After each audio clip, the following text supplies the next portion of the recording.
Dari pernyataan Prof. Muzakir ini, pertanyaannya adalah, apakah mereka yang nyinyir di media sosial ini nyumbang? Ya, kita nggak tahu ya, mereka nyumbang apa enggak. Nah, setelah kasus ini bergulir, selanjutnya kira-kira bagaimana tuh terkait undang-undang ITE-nya? Nah, kita simak penjelasan dari Prof. Muzakir terkait undang-undang ITE yang akan menjerat para pelaku yang menyebarkan fitnah-fitnah di media sosial. Kira-kira seperti ini nih. Maka saya ingin sampaikan, dalam ITE itu prinsipnya begini, lihat orang itu punya etikat baik atau tidak untuk membuat pernyataan-pernyataan di depan publik. Ya. Kalau bertanya itu sesuatu hal yang wajar, tapi bertanyanya harus kepada orang yang kompeten untuk itu. Jadi kalau misalnya bertanya kepada lembaga yang bersangkutan, bertanya, Pak, saya minta laporan, pasti akan dijawab nanti. Kalau selesai pasti akan laporkan, kan? Biasanya begitu. Tapi kalau belum selesai pasti tunggu lagi. Nanti kita ada dalam satu proses. Tapi jangan kemudian membuat statement di publik. Ini yang sekian miliar nggak dilaporkan. Itu salah. Itu yang tadi saya katakan bahwa ada mengarah kepada tindakan yang disebut itikat buruk yang kriminal. Itikat buruk yang kriminal itu maksud saya begini. Dia punya itikat buruk ya karena bertanya kepada publik, tapi inti konten dari pertanyaannya itu lebih bersifat namanya praduga ya.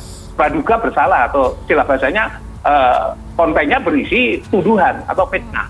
Itu yang tidak boleh. Tudingan ya. Maka saya mengimbau atau menyarankan semua pihak yang terkait dengan ini ya tanya aja kepada lembaga yang bersangkutan terlebih dahulu, gitu ya.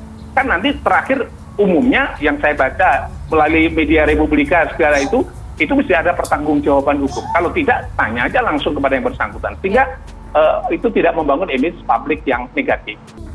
Oke, kira-kira secara ringkasnya Prof. Muzakir ini menyampaikan bahwa ditanyakan ke pihak yang bersangkutan, jangan malah dipertanyakan ke publik, karena tujuan mempertanyakan ke publik untuk apa? Karena publik nggak paham. Nah, kenapa nggak ditanyakan langsung ke yang bersangkutan?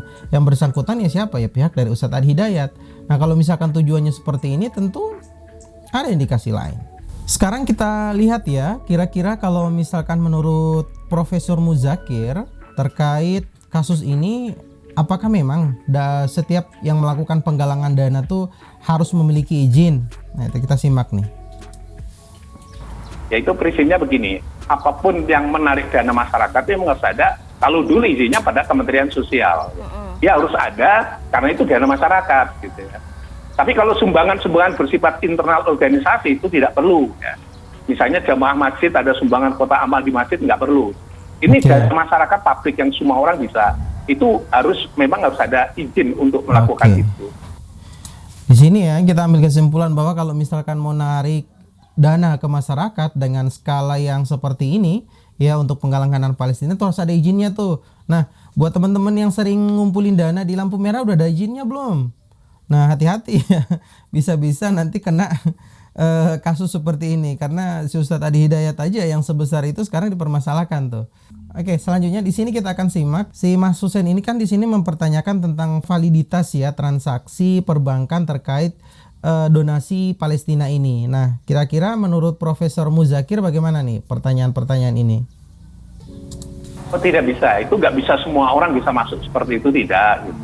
Maka tadi saya katakan orang itu nyumbang atau tidak gitu. Kalau tidak nyumbang ya jangan berbuat sesuatu yang seolah-olah dia menyumbang dan dia tanggung jawab sumbangannya gede dan seterusnya. Terus dia seolah kalau itu disalahgunakan dia menderita kerugian dan seterusnya.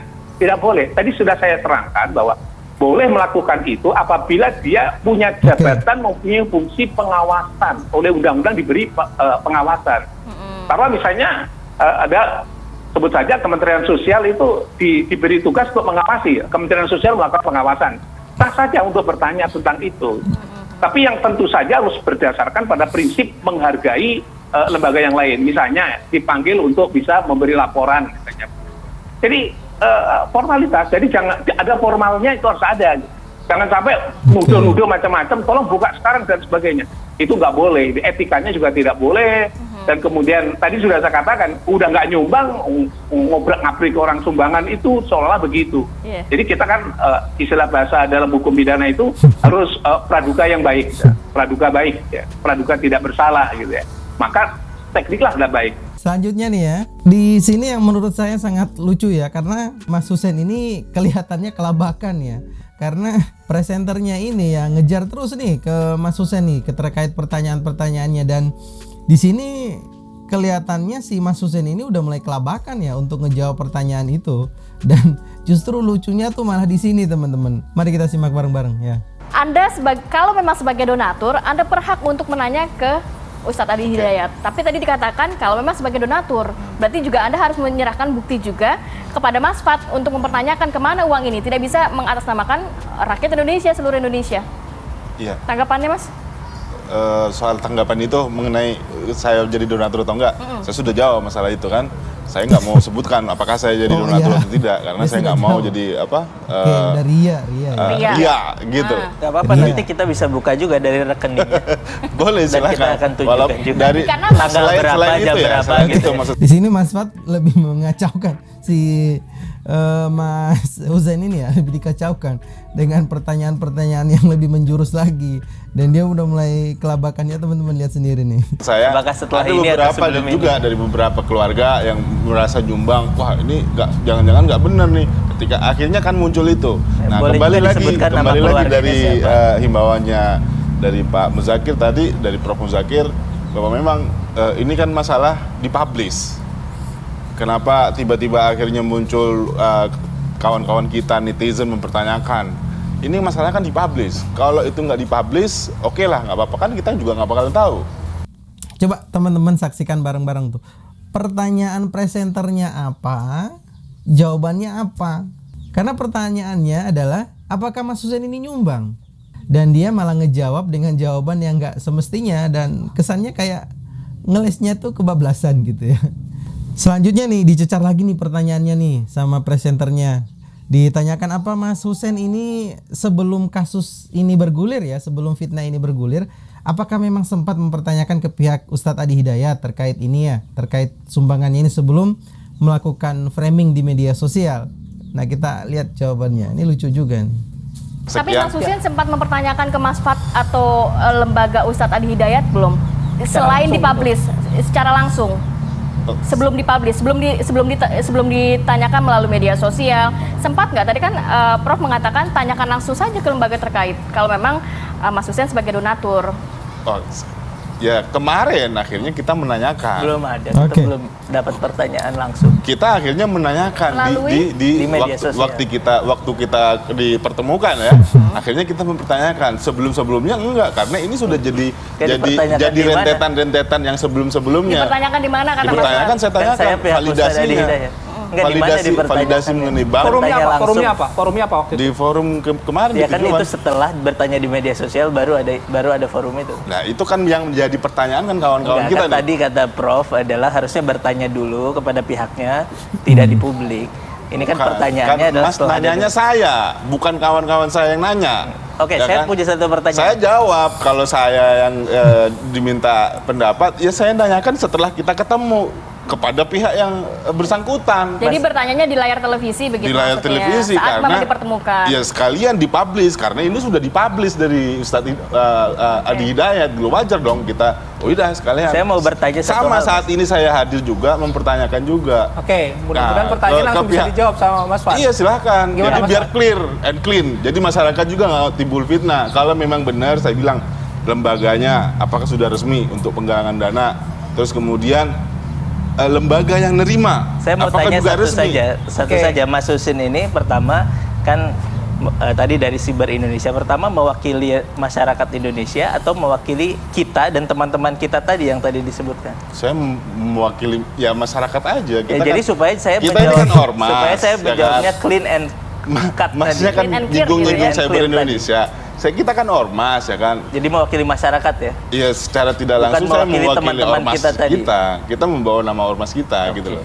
Nah, Ormas ya sebagai donatur juga pastinya begitu ya. kita nggak mau bilang itu sebagai donatur, tapi teriak. Aku teriak gitu. Nanti kita cek Kan nggak boleh kita riak. baik ormasnya atau orangnya, cek ada tanggal, waktu dan segalanya. Bukan Nggak, masalah Mas, itu. mempertanyakan itu Ini tadi masalah kenapa? di publish. Saya mau enggaknya. jawab begini. Maksud saya ini Atau masalah masyarakat publish. Indonesia, Kalau nggak di esensialnya di publish, mana sebetulnya gitu, kan riak juga akhirnya di Nggak publish. apa-apa. Ini ada Jadi penggalangan soal dana, ria kita mau atau nyumbang ke tidak. Palestina, ya kan?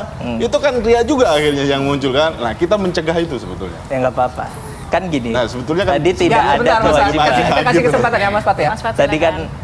Biar nggak pakar timbul hukum, dua fitnah. pakar hukum menyebut di televisi dua-duanya menyebut bahwa tidak ada kewajiban untuk pihak yang dituduh sebetulnya untuk menunjukkan bukti dan lain sebagainya. Karena asas hukumnya mengatakan siapa yang mendalilkan harus membuktikan.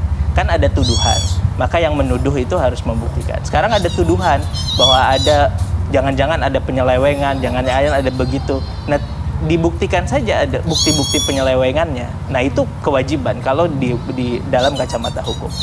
Kami tidak ada kewajiban sebetulnya untuk menunjukkan slip bank, untuk menunjukkan rekening koran, untuk menunjukkan ini dan itu. Tetapi kenapa sejauh ini kami tenang saja, kemudian ditanya itu siap menjawab, diundang ke TV siap datang, diminta klarifikasi kita klarifikasi. Kenapa kami tenang? Ya karena kami melakukan semuanya dengan baik, prosedural, tidak ada niat apapun dan siap dibuka ke publik.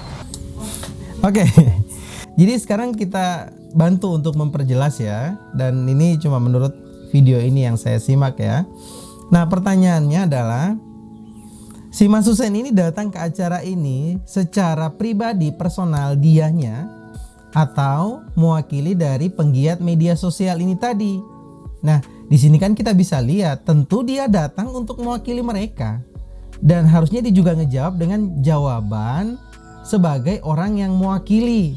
Baik teman-teman, setelah menyaksikan video ini ya, pada dasarnya jika kita melihat secara sekilas ya dari beberapa pengamatan pakar hukum, kemudian juga pernyataan dari pihak Adi Hidayat, pernyataan juga dari pihak mereka penggiat media sosial, kita bisa melihat secara sederhananya memang kasus ini telah membuat framing karena memang dari dalil-dalil hukumnya pun lebih menjurus kepada si Ustadz Adi Hidayat, atau ini menurut apa yang kita saksikan tadi ya.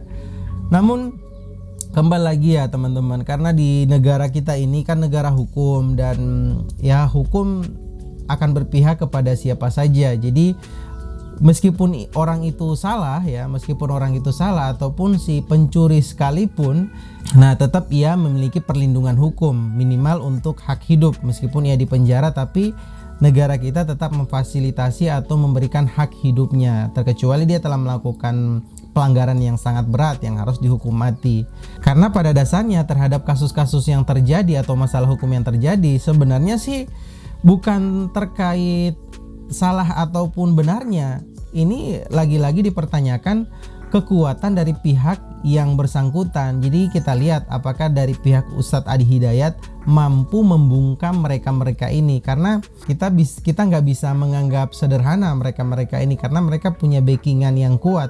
Buktinya aja si Abu Janda, nah sampai dengan sekarang beritanya hilang dan nggak ada kelanjutannya bagaimana. Itu artinya mereka punya backingan yang kuat. Ya kita doakan saja ya, mudah-mudahan dari pihak Ustadz Adi Hidayat ini benar-benar punya kekuatan dan legalitas hukum yang kuat sehingga mampu mengimbangi kasus hukum ini ya. Baik, terima kasih buat teman-teman yang telah menyaksikan video ini dari awal hingga akhir. Klik like jika teman-teman suka dengan video-video seperti ini, dislike aja jika nggak suka. Dan jika teman-teman punya argumentasi lain terkait pembahasan ini, bisa teman-teman sampaikan aja di kolom komentar. Wassalamualaikum warahmatullahi wabarakatuh.